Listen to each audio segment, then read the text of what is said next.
ketika kita menggunakan remote audit, sebetulnya tujuan auditnya mau yang kemana, gitu ya. Keakuratan, misalnya keakuratan mungkin tidak bisa semuanya, ya.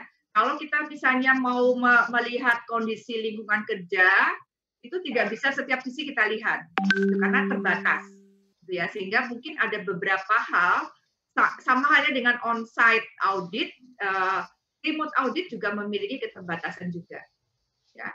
Kemudian yang berikutnya lagi yang perlu dipertimbangkan adalah kemungkinan remote audit digunakan, gitu ya, karena sangat tergantung oleh jaringan internet dan juga listrik ya. Kalau misalnya kita harus berhubungan dengan komputer, gitu ya, berarti kan kita harus juga memperhatikan jaringan listrik dan internet.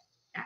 Lalu verifikasi SDM yang terlibat. Nah, diharapkan memang perguruan tinggi ini dengan kondisi yang seperti sekarang, ya makanya Bapak Ibu dosen mungkin ada pengajar juga di sini, memang kita harus selalu update dengan apa yang dibutuhkan di luar, ya, supaya kita begitu anak-anak kita lulus, mereka bisa terserap dengan mudah karena mereka sudah tahu bahwa oh nanti saya akan bertemu dengan ini, saya akan berkawan dengan teknologi A, B, C, D dan sebagainya. Nah ini sehingga perlu dipersiapkan.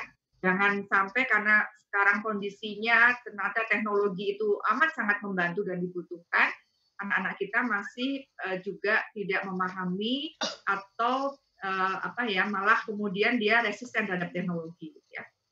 Kemudian berikutnya lagi, auditor mereview sekilas risiko dan peluang, tujuan dan berbagai perubahan yang harus dilakukan dengan menggunakan ICT.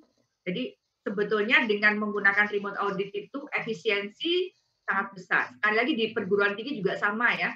Di perguruan tinggi ketika kondisi seperti ini juga ada efisiensi ya. Listrik jadi kurang, bayarnya air juga demikian ya, ada beberapa penghematan-penghematan. Apakah jumlahnya signifikan dan sebagainya, nah itu perlu ada penelitian lebih lanjut. Tapi yang jelas ada efisiensi karena kita menggunakan. Nah, yang perlu kita diskusikan bersama ada muncul remote audit, tapi juga ada yang disebut dengan virtual auditing. Gitu ya. Jadi ada remote auditing, kemudian ada virtual auditing. Nah, ini perlu kita diskusikan. Apa bedanya? Nah, ketika saya pertama kali juga membaca, apalagi nih virtual auditing ya, karena kalau dosen kan memang dituntut harus update ya ilmunya ya, karena kalau tidak update itu kasihan mahasiswa. Baru selesai memahami remote auditing harus memahami juga virtual auditing. Kemudian saya sampai pada kesimpulan. Jadi kayak mengapa tadi saya putarkan video yang pertama ya, video yang saya tunjukkan ada Claranya itu, supaya Bapak, Ibu, atau adik-adik mahasiswa memahami. Kalau tadi saya sampaikan remote auditing itu adalah kita mengaudit dari jarak jauh, gitu kan? Saya di sini, kemudian klien ada di Surabaya, misalnya itu remote auditing. Nah, dengan media apa kita mengaudit si perusahaan tersebut, gitu ya? Misalnya kalau wawancara ya menggunakan media Zoom, gitu ya.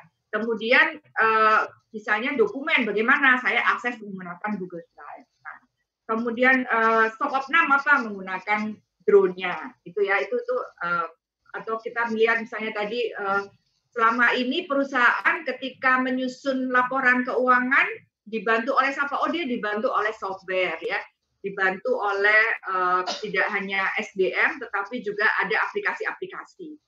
Nah, virtual auditing adalah mengaudit sistem atau teknologi yang digunakan oleh klien. Gitu ya. Jadi ada perbedaan. Kalau remote audit kita melakukan audit dari jarak jauh dengan menggunakan berbagai macam cara. Kalau virtual audit kita mengaudit teknologi yang digunakan oleh auditi untuk membantu mereka menyusun laporan keuangan. Misalnya kalau dia menyusun laporan keuangan menggunakan software atau menggunakan teknologi informasi, maka auditornya mengaudit si teknologi informasi itu yang disebut dengan virtual auditing. Gitu ya, tapi kita ini to be discussed ya, karena itu pemahaman saya terkait dengan virtual auditing. Kalau misalnya perusahaan ini melaporkan atau menyusun laporan keuangan dengan menggunakan tadi ya, artificial intelligence untuk membantu gitu, misalnya dia mau menyusun laporan keuangan penjualan, dia meminta Nader Clara untuk mengumpulkan dokumen dari si A, si B, si C, si D, kemudian dia menyusun laporan keuangan berdasarkan dokumen yang diberikan oleh Clara ini, auditi ya, auditi membuat laporan keuangan yang disajikan atau diberikan oleh artificial intelligence, maka virtual auditing itu auditor mengaudit si Clara ini, gitu.